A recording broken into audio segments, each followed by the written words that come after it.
The following is a simulated incident call. The events in this simulated call are based on a real major incident that occurred in January of 2017. In the interest of brevity, some details have been altered or omitted. This recording is meant to supplement our response documentation, which is available at response.pagerduty.com. The purpose of this simulation is to show how the emergency response concepts in that documentation are applied during real scenarios.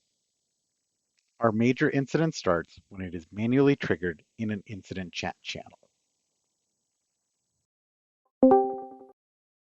Hey, this is John joining the call. Anyone else join the call yet? Hi, this is Maddie, joining as Incident Commander. An incident commander is the decision maker during a major incident. The incident commander should not be the person that's looking at logs and graphs or logging into servers. Instead, they're the person responsible for maintaining a big picture view of the incident's many moving parts in their status. An incident commander should have a bias for taking action and for following the incident resolution process. The incident commander's goal is to drive the incident to resolution quickly and effectively. They do that by following a few key practices. Number one, they gather data by asking subject matter experts to diagnose and debug various aspects of the system. Number two, they listen to what their subject matter experts have to say. They then collect a set of proposed actions to resolve the incident. Number three, they seek consensus by asking for any strong objections to taking proposed actions. Then they decide on a course of action. And finally, they act. Remember that an incident commander is not the person doing the technical work. So once a decision is made, they ask the team to act on it. An incident commander should always delegate diagnosis and repair actions to the rest of the team. Hey, this is Rachel joining as deputy. I'll scribe for now while also providing backup. A deputy is exactly what it sounds like. They're the right-hand person for an incident commander, or basically their sidekick. In this practice, the role is typically filled by a backup incident commander or someone familiar with the incident command system. The deputy does anything they can to help take on some of the work an incident commander might have to do otherwise without them there. Some examples of this might be things like monitoring the status of an incident, paging other responders to join the incident call, or doing non-technical investigative work based on the incident commander's input. These are examples of common tasks fulfilled by a deputy, but the deputy's job is to take on any and all necessary tasks with the goal of helping the incident commander stay focused on the incident at hand. Hi, this is Delashni. Let me know if you need SRE. Hey, this is JC. I'm here for event management. Hi, this is George. I'm here for the mobile team. Okay, John, what's going on? I'm not sure what's going on, but DB2 Kafka is down. The service wasn't responding, so I tried restarting it, but that didn't help. There was a deploy earlier today that might have had an impact, so I rolled that back, but it still hasn't helped. It's been pretty unresponsive, so I manually triggered the instant call. It sounds like we're going to need the notification pipeline team to take a closer look. We should get them on the call. It looks like Julie's the person on call right now. Okay. Hey, Rachel, can you page Julie to join the call? I'm on it. Thanks, Rachel. John, tell us more about what you're seeing. I'm looking at the logs for DB2 Kafka, and I see a few different errors. There's not one specific error. It just looks like a bunch of stuff is failing. I thought it might be the service itself, but the host running those containers isn't looking good either. Something weird is going on with Mesos. Agent 03 is logging way more than any of the other instances by an order of magnitude. Got it.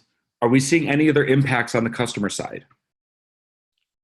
I'm looking at our app performance dashboards, and I'm seeing a blip for users of our Android app.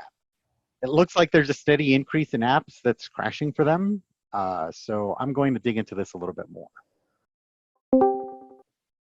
Hey, this is Scott joining as Customer Liaison. The Communications Liaison is the link to your customers throughout the incident. The role of the Communications Liaison exists to monitor the impact this incident is having on both your customers and your business.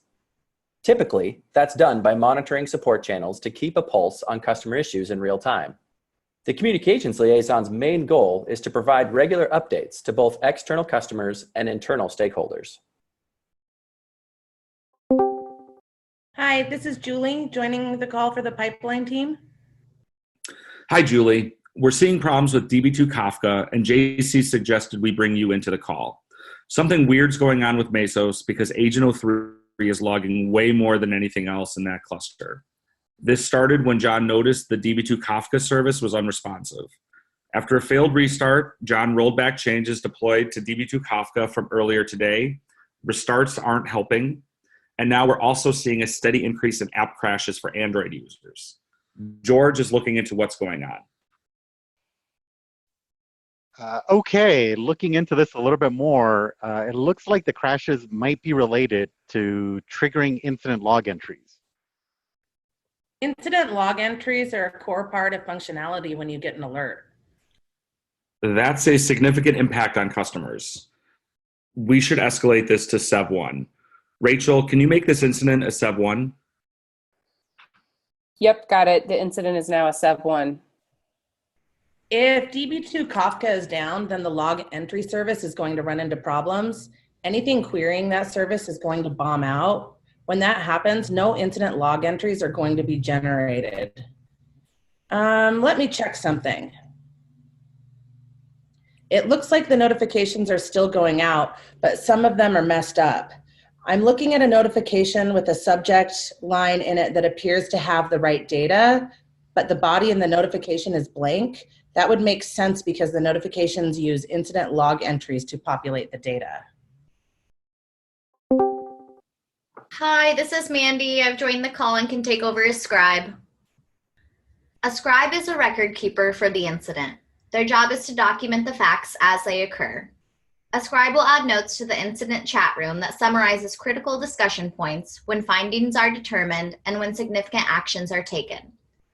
They also remind the team to follow up on issues discovered during the incident in the form of to-do action items documented in the official transcript. The Scribe should also monitor tasks assigned to responders by the incident commander and remind the incident commander to follow up on those tasks if necessary. Hey, Mandy. Yep, please take over as Scribe. I think there's maybe a bigger issue going on here than just the Agent 03 host. The entire Mesos cluster might be having a problem, but I'm not sure what's going on. I think we defined some of what's going on with Mesos. Let me try and get some more details on what's happening. Okay, John. While you do that, Rachel, can you figure out who we can reach for help with Mesos and let me know how that goes within the next 5 minutes? Yep, I'll go look now. Thanks. How's it going, John? I'm pulling up the Mesos logs right now, but I'm having a little trouble finding the right ones. I'm still digging around. I'm also going to try finding the right dashboards in a minute. Thanks, John. Do we know what the customer impact is so far? Yes, right now what this means is that no instant log entries can be created.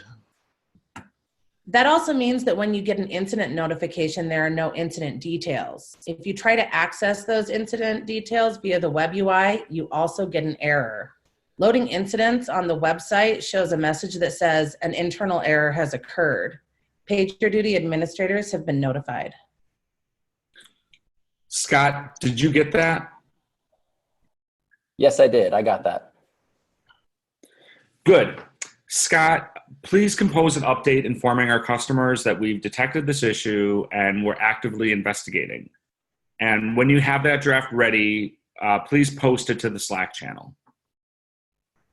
Okay, I'm doing that now. I posted a suggested message into the Slack channel. Thanks, Scott. Everyone, please take a minute to review the suggested customer update message in the Slack channel. Are there any strong objections to posting that update message? Hearing none, Scott, please go ahead and post that message to our status page and to Twitter. Understood. I'm posting those updates now. How's it going, John? Were you able to find out anything new? I'm looking at the logs and dashboards now. I'm seeing some weird failures, but I don't know what's going on yet. Hey, Rachel, it's been 5 minutes. Were you able to reach someone to help out with Mesos? Okay, I added Joel as a responder to this incident, but no reply yet. It looks like none of the notification methods he has were able to reach him. I'm going to try manually now via Slack to see if we can get him to respond.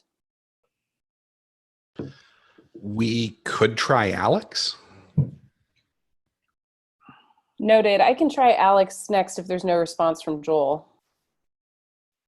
Yeah, JC says Alex might be working from India this week. I just saw that. It's pretty early in the morning in India right now, so that could really go either way. He may or may not respond. I'm going to add Alex as a responder to this incident just in case. We'll give them both a few minutes to respond. Neither of them is on call, so it might be a bit before they do. Hey, John, is there a runbook for Mesos? There is a runbook for Mesos, but not for this.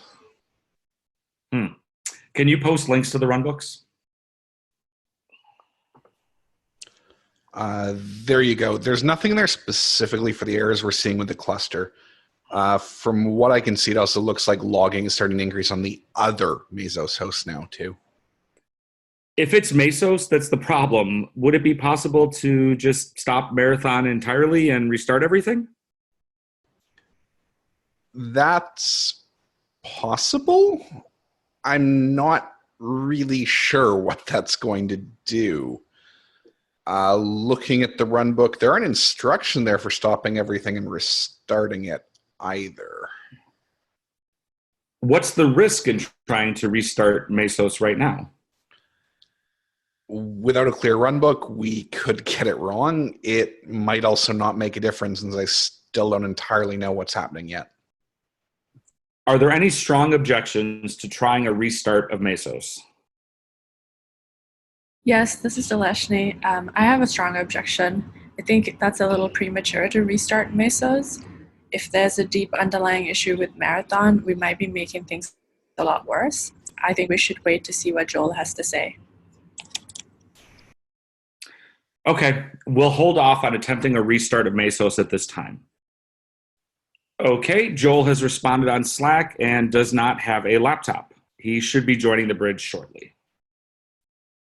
It looks like Agent 03 is now unreachable. Hi, this is Joel joining the call as requested. And now Agent 02 is also unreachable. We might need to kick some new hardware if those hosts are actually hosted.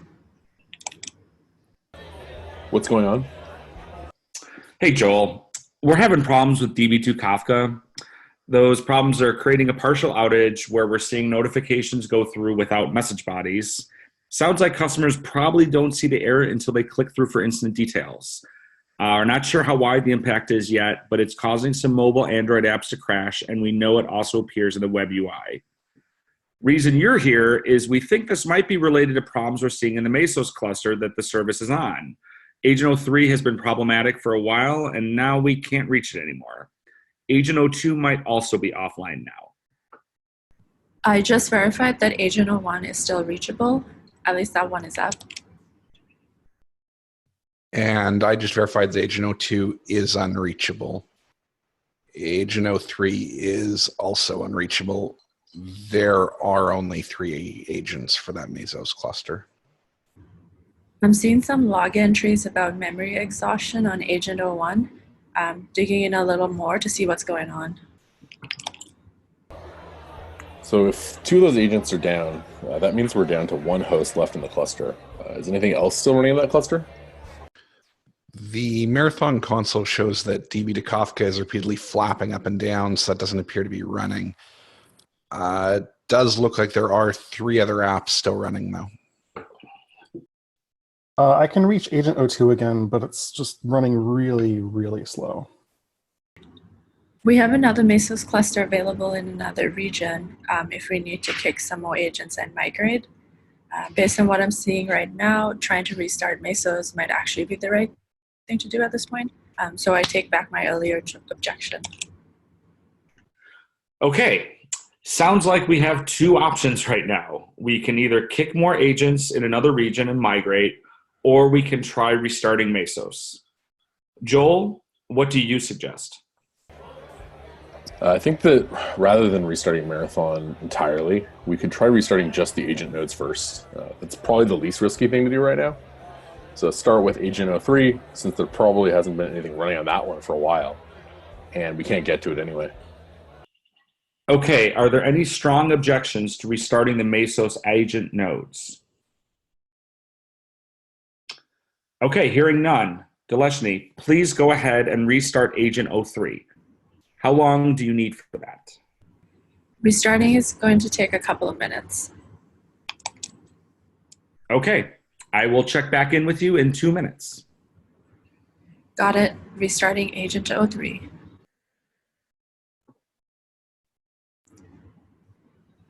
Agent 03 is still restarting, but while that's happening, I was looking at the other hosts. I just noticed that Linux out of memory killer kicked on Agent 01. This is what I'm seeing. There's more than a few of these log entries, and it looks like they've been happening for a while. Thanks for the update, Deleshny. How's the restart going? Still need another minute or so. And how concerned should we be about these out-of-memory killer errors? I'm not sure yet. Still investigating. I see high disk read operations from the Agent 03 instance, so it should be coming back up now, which is good timing because Agent 02 is now definitely unreachable and the host instance is now failing health checks. Looks like that instance might be toast now as well. If Agent 02 is offline anyway, should we maybe try restarting that one too? We're going to eventually need it back. Why not get it rebooted now? Should be fine. Yeah, I agree. That should be fine. Any strong objections? Okay, Deleshny, also reboot Agent 02 when you get a chance. Understood.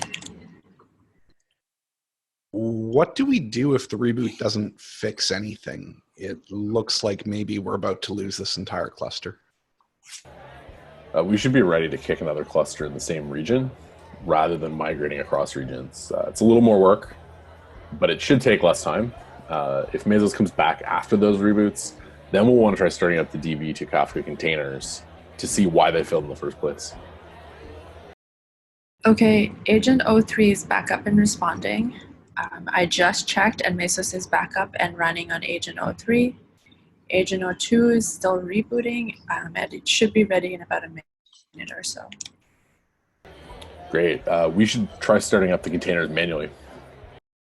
Are there any strong objections to starting up the containers manually? Okay, Deleshny, go ahead and start the containers manually, please. Got it. Starting the containers on Agent 03. This is running really slow. What's the memory usage on Agent 03? Looks like it's at 100%. The Marathon console doesn't have good news for us either. Mesos is still very not happy. I don't know what's going on yet. Something still looks very wrong with these hosts. It looks like the containers are trying to start, but they're exiting with code 137. What's exit code 137 mean? I don't know. I'm looking for it. Exit code 137 means it was killed by out of memory. Looks like the OOM killer is continuously terminating the Docker containers. Yep, confirmed. I'm seeing a bunch of those same OOM log lines on Agent 03 that I was seeing on Agent 01.